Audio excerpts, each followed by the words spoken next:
It's pretty hard to be successful all by yourself. That's why it's always nice to have a good companion by your side. Isn't that right, Buck Bumblebox? Oh, you always know what to say. Pretty much every game has a main character, and while that's all fine, and some would say dandy, many times, said character is only as good as those who surround them. After all, there is no I in team. Although there is an I in companions, and I don't know where I'm going with this joke. So this is my top 10 companions in gaming. There's probably going to be a few sidekicks in there too, but it's all the same thing. Now, if another companion of mine, future me, would go ahead and put in the number 10 transition right about now, that would be pretty awesome. Sonic the Hedgehog has made a lot of friends over the years, and you know what? Good for him. It's not easy to maintain an entourage of 15 plus friends? Oh my goodness. Luckily, most of them are dumb. There's Vector the Crocodile, Jet the Hawk, Chip the, apparently, Chihuahua, but that's another list entirely. Starting off this list, I'm putting in the one who started it all, Tails, real name Miles Prower. You cheeky monkeys. You see, Sonic was already pretty fast, so the only other thing that he needed was to be able to fly. And to also have a nice punching bag after you play through the game enough times and need another way to entertain yourself. But really though, Tails has proven himself to be the brains of the operations multiple times, making inventions left and right to stop the evil Dr. Eggbot Rob Mannick. And when needed, he can sure pack a punch. Sometimes, literally. Where would Sonic be without Tails? Probably hanging out with Big or something. You know, gotta go fish.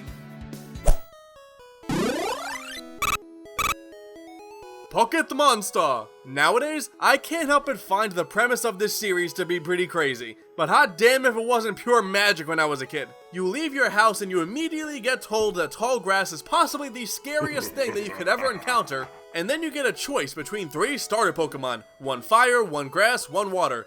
And it hasn't changed since. Now in the long run, there's a strong chance it'll be replaced by the time you get to Elite Four. But this is the Pokemon you started your adventure with, man. There's a special bond there. In a series well known for catching them all, no matter who you chose, you will always remember your first. Mine was Charmander. Who's a cute little lizard with fire on his tail? You are, that was hot. I even love how in the Johto remakes, when you start your adventure, your Pokemon follows you around. It's a nice touch. Granted, you could do that with any of the Pokemon, but my point still stands. And then you'll get to the gym where that Pokemon will be the weakest and be pushed to the back. But it's there in spirit still, and that's what counts. Except in battle, because, you know, it'll be useless. Yeah, starters! This one almost seems kinda cliche. When you have the big, slow brute, you need the opposite. Small, fast, and scrawny. And a pretty cool hat. That's where Diddy Kong comes to play. You see, DK was cool and all, you know, he has a tie with his initials on it and an island shaped like his head, which is just a tad bit egotistical. I want an island shaped like my head. It was his little buddy Diddy who shined the most in the first foray through the country. While DK was great at taking out the bigger enemies, Diddy was great at basically everything else. Excuse me, pardon me, coming through, don't mind me. So much so, he had to eventually step up and bring his girlfriend along to save the one he teamed up with in the first place in his very own conquest. You get it? I mean, yeah, he did get kidnapped right after that, but hey, he came back to adventure once again where he and his jetpack is one of, if not the most useful tool to keep DK out of harm. That product promotion though, that's pretty shameless. I also hear he can fly real high with his jetpack on, and with his pistols out, he's one tough Kong. You didn't hear that from me though. Come on, Cranky, take it to the bridge.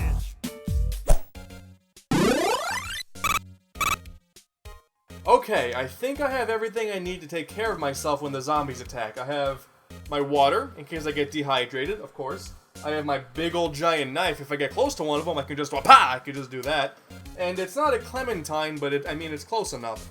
Clementine from The Walking Dead. You see what I did there? Telltale's Walking Dead is just a great experience, telling a new twist on the typical zombie story. In Season 1, you play as Lee, and the first person that you meet after fending off your first zombie is an innocent little 10-year-old girl, Clementine, where you now have to act as her father figure. And surprisingly enough, a lot of drama can arise in the middle of a zombie apocalypse. Who'da thunk it? People come, people go, often via a zombie attack. Ben is an idiot, and that about sums up Season 1. But amidst all the craziness, Clementine is always there to try cooling off some hotter heads. You get to watch her grow, mature, learn some self-defense, all the while just being so unnaturally adorable. She is the best companion you can ask for in a zombie apocalypse, all the way until the end. Oh yeah, the end. I don't want to talk about it. Get a little emotional here. Back in the day, there was a game called A Boy and His Blob, Trouble on Blob Anya for the NES. And it sucked. Boo! You stink! Can you save Blobalonia? I don't even know if the kid can save himself, he's trapped. Then there was a reboot for the Wii, and it didn't suck. Woohoo! Yeah. You play as a random boy who meets a blob that crashed outside of his house. And in the kid's questionable logic, he feeds it the only thing that he apparently has, jelly beans. And whoa, it transformed! It turns out each flavor of jelly bean can transform Blob into specific tools. Tangerine, trampoline. Pear, parachute. Licorice, ladder. The wordplay is just, like the jelly beans, it's delicious. And if you give him grape, he turns into a giant robot. I don't know why, but really, why does it matter? It's a pretty cute little thing too, don't you just want to hug it? Oh no, the cuteness. It hurts. The Legend of Zelda. For as fantastic as this series is, when it comes to Link's sidekicks, they've mostly been pretty average at best. Navi won't shut up, the King of Red Lions, despite being a talking boat, is only kinda helpful, and Fi seems more focused on statistics and battery consumption than actually saving the day. Shut up, Mom, I don't care if my battery's running low. Not every sidekick in the series is bad, but Midna is just, she's perfect. Twilight Princess typically gets a bad rap for just being a retread of Ocarina of Time. But what Tippa has that Oot doesn't is a partner with some actual character. Midna is sassy, sarcastic, a bit self-centered, and she has the largest role in the story compared to any other sidekick as a creature of the Twilight Realm that you're forced to explore. She's even the core element in one of the most iconic moments in the entire series. And probably the most important thing of all, she has the ability to transport bridges. I love Midna, and so should you. And if you don't, just don't let her know about it. AntDude is not held responsible for any bodily injuries caused by Monster Midna. The Mario series is so vast and filled to the brim with companions to choose from. Maybe I'll pick Toadsworth. Nah. Maybe this creepy thing from Mario Party 8. What even are you? Or maybe it'll be Yoshi. Yeah, let's go with that.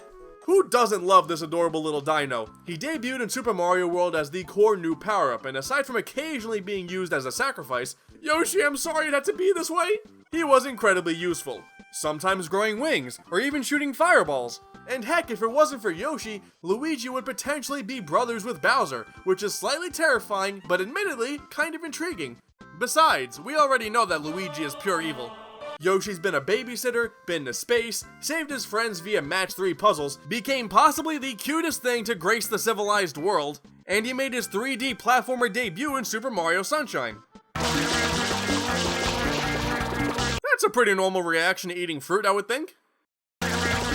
Yoshi is a really cool, big old green dinosaur. Wow.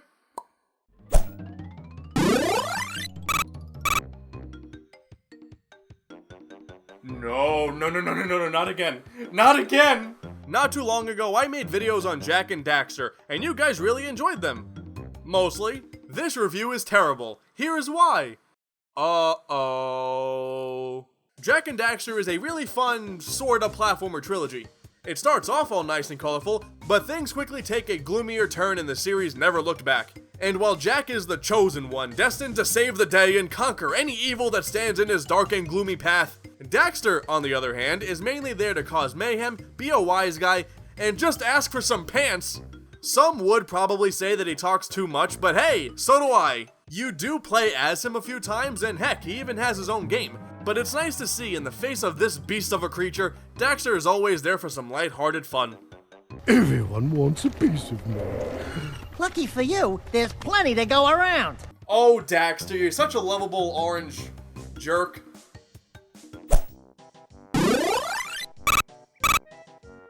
BanjoKazooie is very often touted as one of the best games of its era, and honestly, the second part of that title is one of the reasons why. Stashing herself in the Big Bear's backpack, Kazooie offers so much to the adventure. While Banjo does the running, the jumping, yeah, that's about it. Kazooie does the flying, running faster, shooting eggs from both sides of her body. That's still a bit questionable. And in the sequel, BanjoTooie, she gets her own time to shine, and you can even turn her into a fire-breathing dragon! Certainly a step up from regurgitating eggs all the time. How's your nuts, Bark Breath? Well, now that's just rude.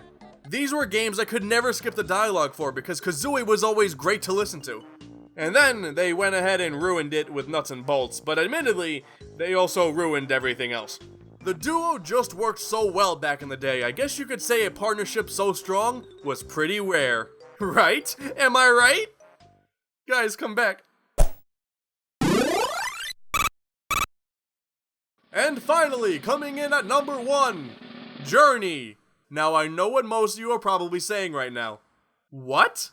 Journey is a downloadable PlayStation 3 game, and it is fantastic. You play as a blank slate wanderer, and your only goal is to simply get to the end and enjoy, well, the journey. And from a graphical and cinematic standpoint, it is one of the most enjoyable and euphoric adventures on the console. But the reason it's on this list is that when you're playing, you'll be partnered up with another player randomly if you're online. You don't know who they are, and you can only communicate with a single tone, yet somehow the bond that you two make is incredible. You end up wanting to stay by that person's side as long as you can, and find yourself standing still waiting for them to catch up if they fall behind. And again, you have no idea who they are.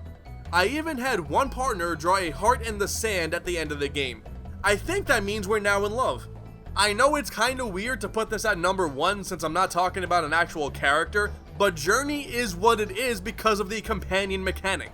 And now, since I have no idea how to end this video, hopefully future me can help me out once again and just cut right to the end. Hey guys, did you like the video? Well, hit the like button and subscribe and all that incredibly fun stuff that you've heard a million times by now. Trust me, it's a bit of a blast. Follow me on Twitter if you want to keep updated on all of my nonsense. Check out some more of my videos by clicking the annotations right here. And I also gotta thank my premium patrons Kodiak Polzer, Cone Van Bake, Mustard Pig, Alex Downs, Ben Saunders, and all of my other lovely patrons. You guys are super, and maybe, just maybe, a bit duper as well. That about wraps things up for today. I just gotta have a talk with my future self. Not really much of a fan on how he keeps deciding to cut me off.